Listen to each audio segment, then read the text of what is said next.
ছোট্টবেলা কত কষ্ট করে মাতৃভাষার অনেক ধরনের গালি শিখছিলাম, বুঝছেন। কিন্তু এই গালিগুলো চর্চার অভাবে অধিকাংশ গালি ভুলে গেছি।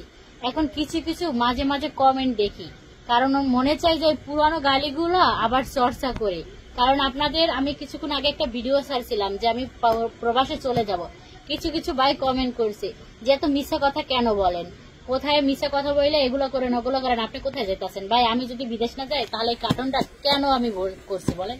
এই কার্টুনটা কি আপনার বাহিরের রাষ্ট্রে যাওয়ার জন্য কার্টুন করছি না? আপনারা যদি বলেন যে আপু মিথ্যা কথা বলে, তাহলে বলবেন যে আপু মিথ্যা কথা বলতে আছে। আমি কার্টুনটা ঘুরাই, বাট আমি আপনাদেরই দেখাইতে আসি। আমার এই কার্টুনটাই যে আমি স্টিকার মারছি, আমি স্টিকার গুলো আপনারা একটু দেখাইতে আসি, বুঝছেন।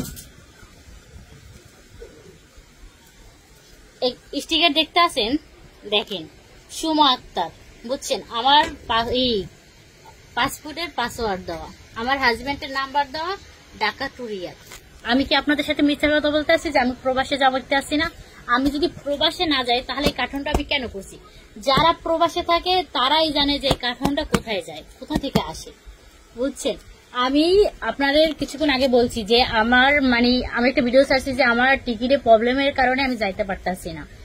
আমার আপনার 24 তারিখ ফ্লাইট ছিল, 24 তারিখ হয় নাই, পরে 25 তারিখের কথা বলছে, 25 তারিখও হয় নাই, 26 তারিখের কথা বলছে। আমি কিছুক্ষণ আগে যখন ফোন দিছি সে আমাকে বলছে, যাকে টিকিট কাটতে দিছি সে আমি যাকে টাকা দিয়েছি টিকিট কাটার জন্য, তাকে আমি ফোন দিছি, সে যার কাছ থেকে সিট নিছে বিমানের, ওই মানুষটা নাকি মারা গেছে দেখে টিকিটটা কাটতে পারে না, যার কারণে আমি ঢাকায় এখনো আছি।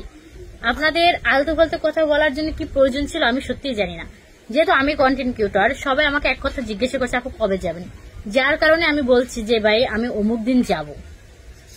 তো আমার অমুক দিন ফ্লাইট তো হইতে আসে না। আমি আজকে আপনার বুধবারে আসি, বুধ বৃহস্পতি শুক্রবার 3 দিন আমি এই জায়গায় ঢাকাতে আসি, কারণ আমার ওই টিকিটটা হইতে আসে না, বুঝছেন। যেদিন আপনার কইলাম যে 24 তারিখ ফ্লাইট ছিল, হয় না, আজকে শুক্রবার, আজকে আমার 2টা বাজে ফ্লাইট কথা ছিল, কিন্তু আমি এখন কোনো আপডেট পাইতাছি না।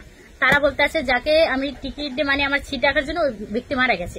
এখন এই জায়গায় কি বলতাম, কি বলার ভাষা আছে আমাকে বলেন? তারপরও তো আপনার একটা মানুষের যদি এক জায়গায় মেলা করে যদি ওইটা আপনার বাধা পড়ে, তারপর কি তারা বলে না, তারা কি তাদের সাথে কথা বলে না? কথা বলে। এখন আমি যদি বিদেশি না যাই তাহলে আমি ঢাকা কেন আসছি বলেন? গার্মেন্টস করার জন্য? আপনারা তো অনেক কথা বলতে পারেন, আপনাদের কথার মোড়ে শেষ নেই। তো আপনাদের আমি প্রমাণ দেখাইলাম ভাই। যারা প্রবাসে থাকে, যারা প্রবাসে যাইতে চায়, তারাই জাস্ট এই কার্টুনটা চিনবে। আমার কার্টুনে দেখেন অ্যাড্রেস দেওয়া আছে, আমি যেথায় যাবো ওই অ্যাড্রেসটা কার্টুনে দেওয়া আছে। বুঝতে পারছি আপনাদের? নতুন করে আর কোনো গুজব ছড়াবেন না যে আপু যাচ্ছেন না, মিথ্যা কথা বলতেছেন, হ্যান করতেছেন, ত্যান করতেছেন। আমি সত্যি কথা বলি, আমি যে কোনো মিথ্যা কথা বলি না। আমি অথচ কোনো মিথ্যা কথা ফেসবুক জগতে বলি না, যেটা বাস্তব ওটাই বলি। তার লাভে সবাই ভালো থাকবেন।